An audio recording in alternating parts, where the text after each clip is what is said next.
नमस्कार। आज औड़िहार का इतिहास। औड़िहार गाजीपुर जिले का एक बहुत ही प्रसिद्ध रेलवे जंक्शन भी है और औड़िहार बाजार भी है, औड़िहार पुरातत्व भी है। हम लोग जब भृगु क्षेत्र के पुरातत्व की दृष्टि से बात करते हैं तो उसमें पहला नाम पश्चिम में औड़िहार के सैदपुर भीतरी का आता है। सैदपुर भीतरी भी रेलवे स्टेशन है। इसका नाम औड़िहार कैसे पड़ा, आइए आज उस पर बात करते हैं।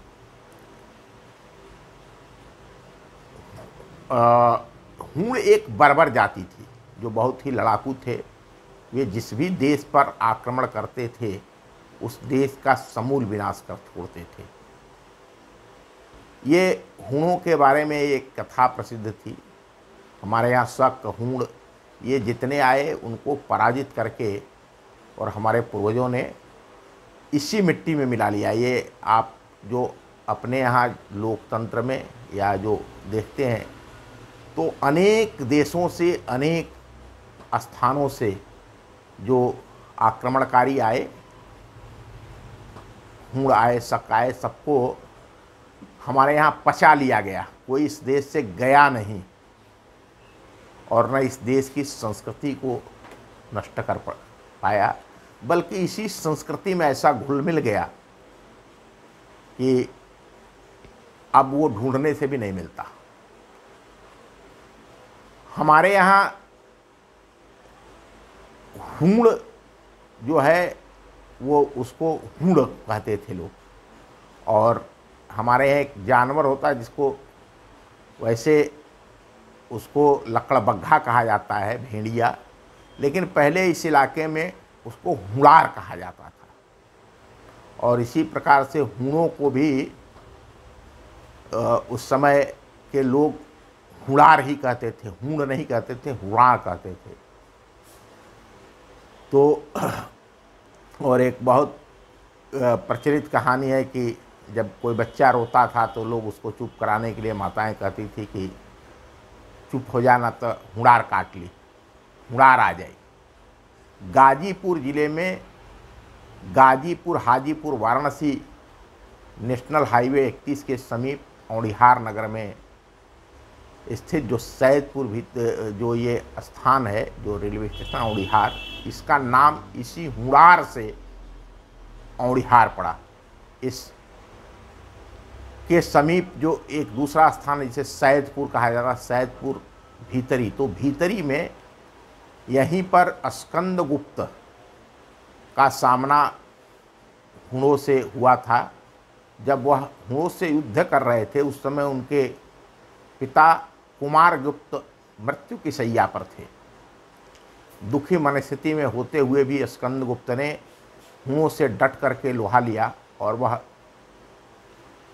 इस युद्ध के प्रति इतने, आप हमारे राजाओं को देखिए किस प्रकार से वह अपनी प्रजा की रक्षा करते थे कि उनके उधर घर पर उनके पिता बीमार थे और दूसरी तरफ हूणों ने आक्रमण किया था तो वह युद्ध भूमि में ही जमीन पर सोते थे। सेना राजा को अपने बीच पाकर के एक नई ऊर्जा से लवरेज थी।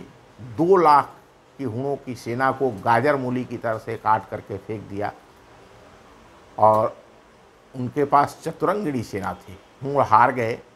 इस जगह का नाम हूणहार रखा गया। जहाँ हूण हारे वो स्थान हुआ हूणहार और उसी हूणहार से औड़िहार बना। हूण सेना में से बचे खुचे लोगों में से कुछ अपने देश लौट गए और अपनी पराजय की कहानी जाके बताए। मरे हुए लोगों की कहानी सुनाने के लिए उनकी विधवाओं को कुछ यहीं में बस गए। आज भी राजस्थान, हरियाणा और पश्चिम उत्तर प्रदेश में हूण गुर्जर नाम से रहते हैं। ये लोग अपना गोत्र हूण रखते हैं। ये हूण यहाँ की संस्कृति में रस बस गए। जीत के बाद स्कंदगुप्त ने विक्रमादित्य की उपाधि धारण की थी। उन्होंने औड़िहार हुणहार के नज़दीक स्थित सैदपुर भीतरी गांव में एक विजय स्तंभ बनवाया था। इस स्तंभ पर अपनी विजय गाथा लिखवाई थी। जहाँ हूण हारे उस होनहार ने भीतरी में आज भी जब आप जाएंगे तो वहाँ अनेक देवी देवताओं की मूर्तियाँ, वो विजय स्तंभ तो नहीं रहा, उसके अवशेष मिलते हैं। एक मान्यता के अनुसार जो बलिया से होनहार औड़िहार तैयदपुर भीतरी से संबंध है, वो ये है कि स्कंदगुप्त के ज़माने में यह साम्राज्य वर्तमान बलिया जिले की सदर तहसील के पक्का कोट, सिंहपुर के पास तमसा नदी के तट पर है। इस पक्का कोट में कुछ भग्नावशेष मिलते हैं एक स्कंधागार के। जब हुओं से लड़ाई करने के लिए हथियार और सेना रखी जाती थी तो भौगोलिक रूप से बलिया जिले के इस भूभाग पर, उस समय वह भी गाजीपुर का पार्ट था, ये स्कंदगुप्त का स्कंधागार था। यहाँ सेना रखी जाती थी, हथियार रखे जाते थे। हमने इससे अलग के कहानी भी बनाई है पक्का कोट की। ये संबंध है। और ऐसे भी अगर आप बलिया से रसड़ा वाले रूट से होके जाएंगे तो बहुत जल्दी सैदपुर पड़ता है। उनको जिनको भीतरी सैदपुर देखने जाता होता है, जब आप मुख्य मार्ग जाएंगे, अब तो बहुत सारी सड़कें बन गई सड़कों की सुविधा कारण, लेकिन पहले जब पैदल मार्ग थे तो वह यह स्थान जुड़ा हुआ था। धन्यवाद, नमस्कार। होनहार के औड़िहार बनने की कहानी, स्कंदगुप्त और पक्की कोट की कहानी आपको कैसी लगी? कृपया अपने कमेंट अवश्य करें, जिससे हमको आगे इस तरह के ऐतिहासिक इतिहास से जुड़े वीडियो बनाने में सहयोग मिले। धन्यवाद।